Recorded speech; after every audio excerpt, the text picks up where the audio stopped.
derangement syndrome, but I got so much backlash from having that title. People wouldn't read it because of the title.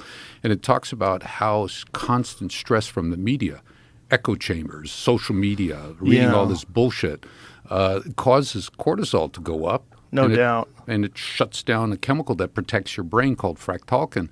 And then it starts dumping all this inflammation and causes loss of serotonin, so you become more depressed. It causes loss of melatonin, so you can't sleep. Generates another group of chemicals that induce depression.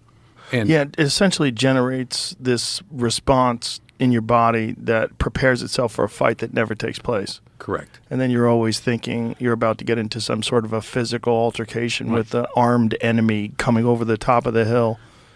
Vigilant state, just like our Army goes through. Constant stress. Exactly. And the thing, the Army, and a lot of these people that you've worked with is from IEDs and from blowing through doors and stuff like that, they get damage to their pituitary gland. You know, we've talked about it many, many times on the podcast. But I think one of the misperceptions is, as you said, and I apologize for that, is that we think it's all due to pituitary gland, but it isn't.